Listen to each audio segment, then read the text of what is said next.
Hello and welcome to South Asia Focus. I am Smita Prakash. The 18th SAARC summit concluded in Kathmandu with no significant outcomes and no major breakthroughs.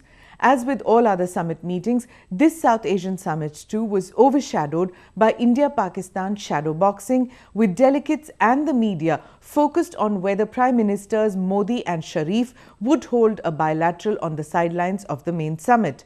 Here's a report. The South Asian Association for Regional Cooperation, or SAARC, consists of Afghanistan, Bangladesh, Bhutan, India, Maldives, Nepal, Pakistan and Sri Lanka. The grouping convened its 18th summit in Nepal's capital Kathmandu last week. Addressing the summit, India's Prime Minister Narendra Modi said that in the SAARC region, cross-border facilities needed to be made easier and systems made less complex. Even though this sounded logical, the fact that the South Asian countries have acrimonious relationships with each other makes this a near impossible task. India and Pakistan have fought wars. Afghanistan accuses Pakistan of cross-border terror. India and Bangladesh have an unsettled boundary issue. Sri Lanka and India have issues of water boundaries where fishermen cross and get shot at. But the Indian Prime Minister stayed clear of all this. He said that the need of the hour was to make business easier between neighboring South Asian countries. India will now give business visa for 3 to 5 years for SAARC countries. Let us make it even easier for our businesses through a SAARC business traveler card.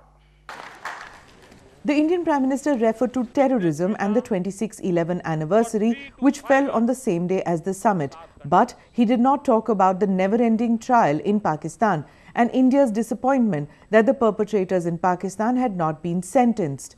The Pakistani Prime Minister Nawaz Sharif too stayed off any controversial topic. Pakistan attaches high importance to SAARC. The organization has come to epitomize the hopes and aspirations of the people of our region for peace, progress and prosperity.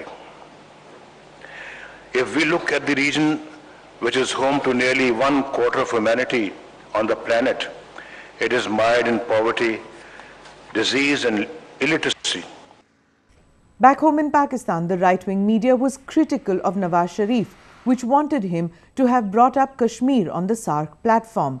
They wanted him to criticize elections that were held in Kashmir and term it a farce.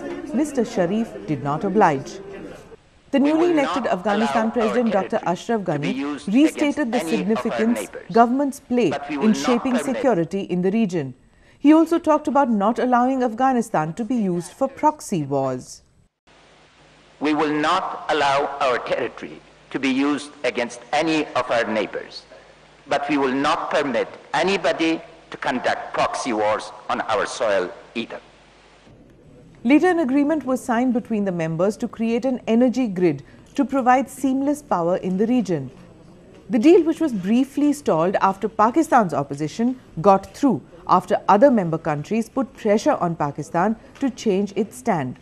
Also, the other two deals, the SAARC Motor Vehicles Agreement for the regulation of passenger and cargo vehicular traffic and the SAARC Regional Agreement on Railways, will be signed within 3 months. South Asian security expert Ajay Sani believes that no one had big expectations from this summit as far as relations between India and Pakistan were concerned, and that it was no surprise that no bilateral meeting of the two took place. It was untenable that any dramatic advance could have been made on the Indo-Pakistan talks at SAARC. None of the issues had been resolved. Pakistan had not altered its position on any aspect of terrorism, which the Prime Minister chose to make a central part of his presentation. So you cannot take a hard line on terrorism and then say, but we will continue to talk to Pakistan irrespective of what it continues to do.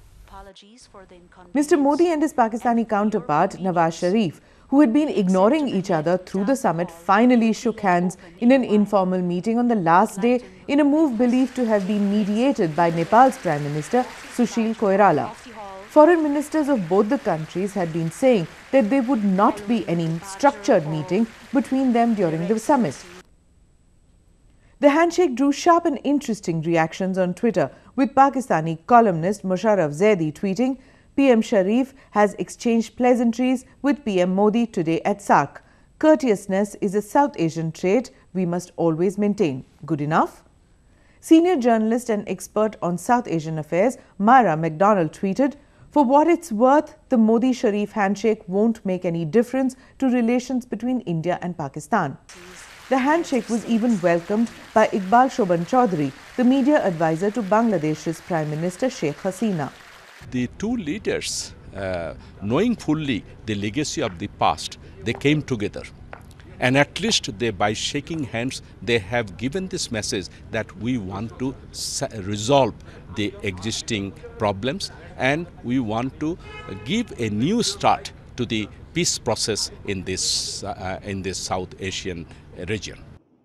According to the Kathmandu declaration adopted at the SAARC closing ceremony, the summit decided to pick up the pace of the process of creating free trade in the region, formulation and implementation of projects, programs and activities of SAARC in a prioritized, focused and result-oriented manner. In spite of all the tall objectives and aims claimed by SAARC, like creation of regional solidarity and economic development in the region, the organization in its 3 decades of inception has failed to achieve anything noteworthy. What are the reasons and what does the future hold for the grouping? India and Pakistan are the two big nations of the organization and, if counted together, are overwhelmingly huge as compared to the other member nations. India accounts for nearly 3/5 of SAARC's area, population, GDP, foreign exchange and even armed forces. Another factor is that there have been no real steps towards key plans for peace and development in this region. SAARC has completely floundered on issues such as partnerships on fighting the significant problem of terrorism. So it hardly comes as a surprise that it's not been able to promote peace between member nations. There have been no consistent and innovative steps and collaborative proposals like among members of the European Union. To make matters worse, there's a lot of suspicion in the organization.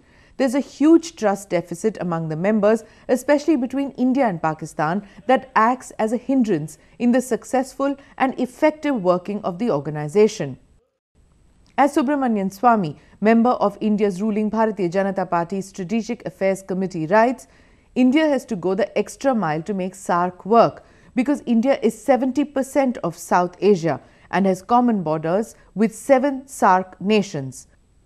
South Asian countries have to work on the common values and shared historical perceptions of the peoples of the region, consciously addressing essential political differences.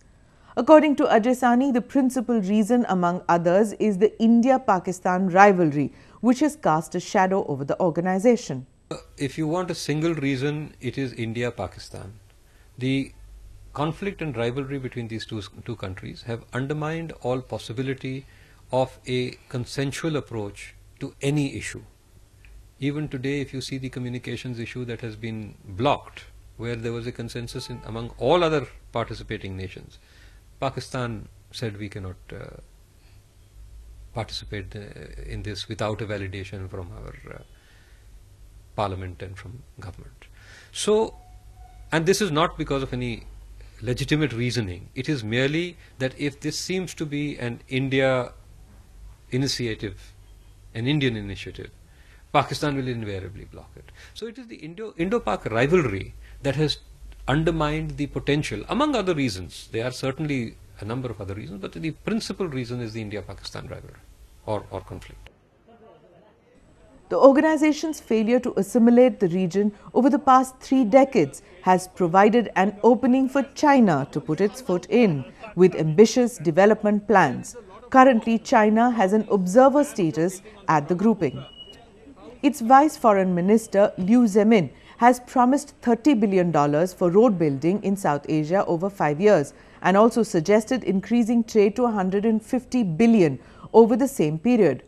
Pakistan has been for some years making unsuccessful proposals for the entry of its ally China in South Asia into the SAARC rankings.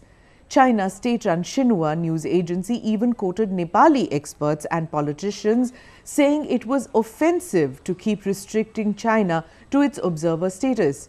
India has, however, clearly rejected Beijing's repeated suggestions that its status be changed from observer in SAARC.